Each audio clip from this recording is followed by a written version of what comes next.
જ અલગ અલગ પોતાના કામો છોડીને પણ પહેલું એ વોટિંગ કરવા નીકળી રહ્યા છે। રાજકોટમાં કયા પ્રકારનો માહોલ છે મોહિત? જેમ અમદાવાદમાં પણ મતદારોની લાંબી લાઈન છે, સુરતમાં પણ મતદારોની લાંબી લાઈન છે, રાજકોટનો માહોલ કયા પ્રકારનો છે? કેટલો ઉત્સાહ મતદારોમાં?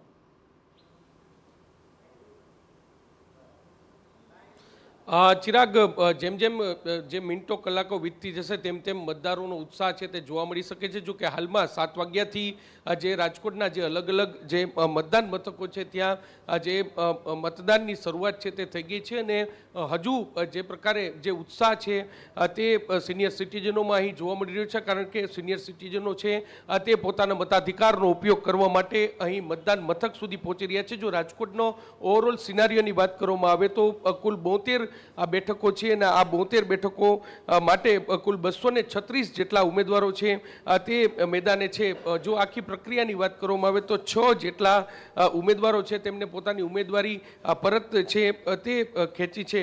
તમામ રાજકીય પક્ષોએ એડી ચોટીનું જોર લગાવ્યું અને અત્યારે જે પ્રકારે તમે દ્રશ્યો જોઈ રહ્યા છો કે વૃદ્ધ લોકો છે તે પણ સિનિયર સિટીઝનો છે તે પણ પોતાના મતાધિકારનો ઉપયોગ કરવા માટે પહોંચે છે। તેની સાથે વાત કરવાનો પ્રયત્ન કરશું। કાકા, મતાધિકારનો ઉપયોગ કરવા માટે વહેલી સવારથી તમે પહોંચી રહ્યા છો, યુવાનોને શું અપીલ કરશો, અન્ય લોકોને શું અપીલ કરશો? યુવાનોને તો બસ એ જ કે ભાઈ આ આપણી ફરજ છે, જેને કોઈને બી એક આપવાનો તો છે જ અને છે જ, અને આપવો એ આપણી ફરજ છે, આજ્ઞા છે, જે કયો તે બધું એ તમારે પાડવી જ જોઈએ। બા, તમે શું કહેશો? તમે પણ અહીં મતદાન મથક સુધી આવ્યા છો, અન્ય લોકોને શું અપીલ કરશો? બસ બધાને એ જ અપીલ છે કે પોતાનો મત આપવો જ જોઈએ, જે કંઈ આપવા આપણે સમજતા હોય એ પ્રમાણે આપવું જ જોઈએ, દરેક નાગરિકની ફરજ છે।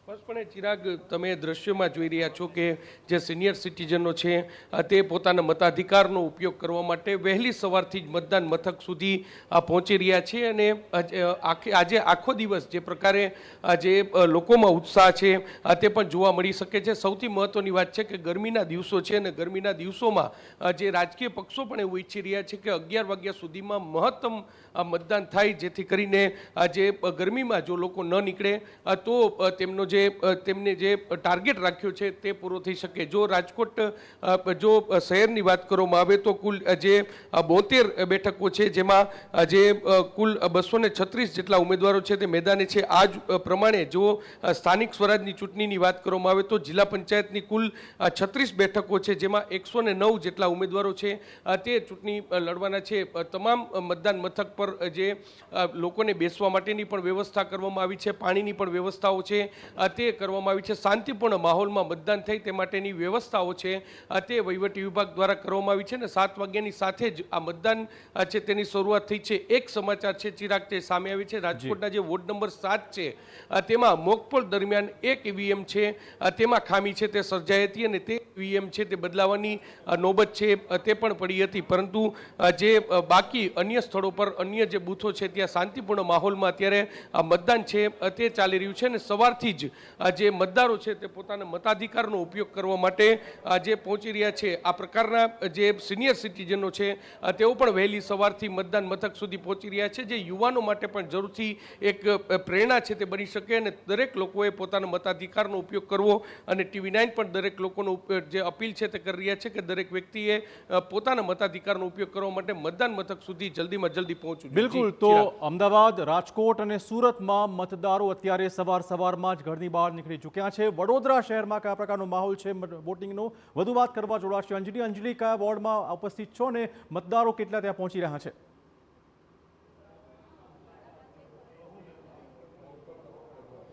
હાલ હું વડોદરા શહેરના 17 નંબરના વોર્ડમાં હાજર છું, માંજલપુર વિસ્તારમાં કે આપ આ જે કેન્દ્ર છે મતદાર કેન્દ્ર તેનો સ્થિતિ જોઈ શકો છો। સવારથી જ અહીંયા આગળ પણ મતદારો પોતાના મત અધિકારનો ઉપયોગ કરવા માટે પહોંચ્યા છે, કારણ કે જે પ્રકારે હવામાન વિભાગ દ્વારા ગરમીની આગાહી કરવામાં આવી છે, આ તમામ આગાહીઓની વચ્ચે જે રીતે તમામ લોકો છે તેઓ પોતાનો મત અધિકારનો ઉપયોગ વહેલી સવારે જ કરી લે તે માટે તેઓ પહોંચ્યા છે અને તેઓ દ્વારા મતદાન કરી અને પોતાની જે ફરજ છે તે અદા કરી રહ્યા છે।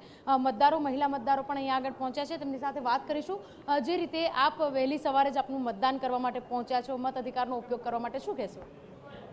મતદાન કરવું એ નાગરિકની ફરજ છે અને ગરમી વધારે હોવાને લીધે સવારે કરવાનું પ્રિફર કર્યું છે। આપ યુવા છો, કદાચ પહેલી વખત મતદાન કરતા હશો, કેવી રીતે અહીંયા સુધી પહોંચ્યા છો અને શું લાગી રહ્યું છે આપને? હું એકચ્યુઅલી મુંબઈ શિફ્ટ થઈ ગઈ છું અને મુંબઈથી હું વોટિંગ કરવા માટે સ્પેશિયલી આવી છું. તો પહેલી વખત મતદાન કરી રહ્યા ના મારું આ 5મી કે 6ઠ્ઠી વખત મતદાન છે. તો જે રીતે યુવાઓ પણ પોતાનું મતદાન કરવા માટે પહોંચ્યા છે, બીજી તરફ જે રીતે લોકો સવારથી જ લાઈનો લગાવીને ઊભા છે કે પોતાનો મત અધિકારનો ઉપયોગ વહેલા જ કરી દેવામાં આવે તે પ્રકારની જે પરિસ્થિતિ છે અને તે પ્રકારનો માહોલ પણ અત્યારે જોવા મળી રહ્યો છે. આપ મતદાન કરવા માટે સવારના જ પહોંચ્યા છો, વહેલી સવારે? હા, આજે મારે એક સોશિયલ ફંક્શન છે એટલે 9 વાગે પછી મારે જવાનું છે બહાર ગામ, એટલા માટે હું સવાર વોટિંગ કરવા આવ્યો છું. બિલકુલ, સવારે વહેલા જ વોટિંગ કરવું એટલા માટે હિતાવહ છે કે કારણ કે જે રીતે ગરમીનો માહોલ અને તેવાની વચ્ચે આપ પણ સવારના વહેલા મતદાન માટે પહોંચ્યા છો. અન્ય લોકોને શું કહેશો? વહેલા આવીને મતદાન કરી જવું જોઈએ.